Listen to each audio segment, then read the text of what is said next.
பரிசுத்த ஆவியானவர். இயேசு கிறிஸ்துவோட பாடுகளிலிருந்து அவர் பரத்துக்கு ஏறுற வரைக்கும் தான் பொதுவா பேஷன் அப்படின்னு சொல்லுவோம். ஆனா நான் இதை முடிக்கிறத பரிசுத்த ஆவியானவரோட முடிக்கணும்னு சொல்லி விருப்பப்பட்டேன். இயேசு கிறிஸ்து பரத்துக்கு ஏறின பிறகு அவருடைய சீஷர்கள் எல்லாம் ஒரு மேலறையில கூடி ஜெபிக்கும் பொழுது பரிசுத்த ஆவியானவர் அவர்கள் மேல் இறங்கி அவர்களை நிறைத்தார். அப்பொழுது பரிசுத்த ஆவியானவர் அவங்க மேல இறங்கும் பொழுது அவங்க பரிசுத்த ஆவியோட வரங்களை பெற்று பற்பல பாஷைகளில பேசி ஆவியின் வரங்களை பெற்றுக்கொண்டாங்க. சரிங்க, இயேசு கிறிஸ்து வந்தாரு, பிறந்தாரு, மீண்டும் மேலே போயிட்டாரு. அப்ப இந்த பரிசுத்த ஆவி நம்ம என்ன செய்கிறாரு? அவர் நமக்கு நீதியையும் நியாயத்தையும் கண்டித்து உணர்த்துகிறாரு. அனுதினமும் நம்மோடு கூட இருந்து நம்மை வழி நடத்திக்கிட்டு இருக்கிறாரு. இயேசு கிறிஸ்து பரத்துக்கு எழுந்த பிறகு பேதுரு, யோவான்லாம் தேவாலயத்துக்கு போறாங்க. தேவாலயத்துக்கு போகும்போது அங்க பிறவியிலிருந்தே சப்பானியா இருந்த ஒருத்தர் அந்த கோயில் வாசல்ல உட்கார்ந்துருக்கிறாரு. சரி, இவங்க வரதை பார்த்து இவங்க கிட்ட எதனா கிடைக்கும்னு நினைச்சு அவங்கள பார்க்கறாரு.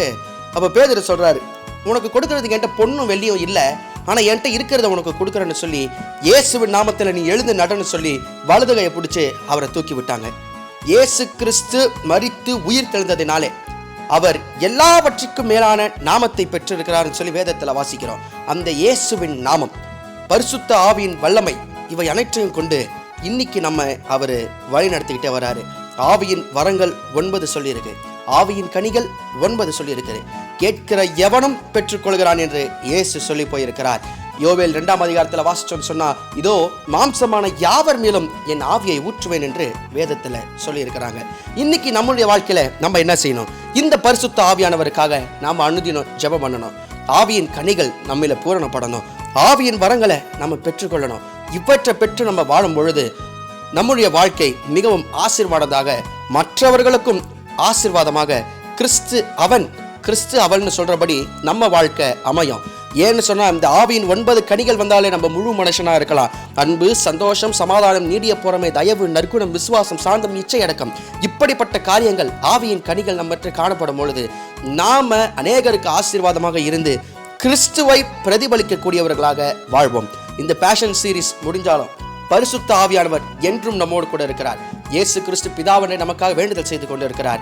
பரிசுத்த ஆவியின் வல்லமையை கொண்டு, அவருடைய பலத்தை கொண்டு நாம் அனுதினமும் வாழ்வோம். நம்முடைய பலத்தினால அல்ல, நம்முடைய பராக்கிரமத்தினால நாம நிக்கல, கர்த்தருடைய ஆவியினாலே இன்றைக்கும் நாம் ஜீவித்துக் கொண்டிருக்கிறோம் என்பதை சிந்தித்து அவருக்காக நாம் வாழ்வோம். அக்கினி அபிஷேகம் ஏந்திடும், தேவ ஆவியால் நிறைத்திடும். அக்கினி அபிஷேகம் ஏந்திடும், தேவ ஆவியால் நிறைத்திடும். தேவா தேவா இக்கணமே ஏந்திடும். தேவா தேவா இக்கணமே ஈந்திடும். அக்கினி அபிஷேகம் ஈந்திடும். பரமனே சுவை நிறைத்தீரே, பரிசுத்த ஆவியால் நிறைத்திடும். உந்தன் சீஷரு களித்தீரே, அன்பின் அபிஷேகம் ஈந்திடும். தேவா தேவா இக்கணமே ஈந்திடும். தேவா தேவா இக்கணமே ஈந்திடும். அக்கினி அபிஷேகம் ஈந்திடும்.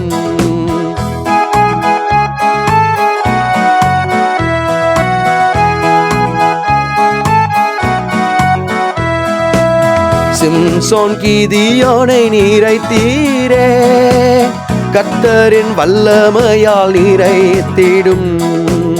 தீர்க்கன் எலிசாவுக்கு அளித்தீரே, இரட்டிப்பின் வரங்களால் நிறைத்திடும். தேவா தேவா இக்கணமே ஈந்திடும். தேவா தேவா இக்கணமே ஈந்திடும். அக்கினி அபிஷேகம் ஈந்திடும்.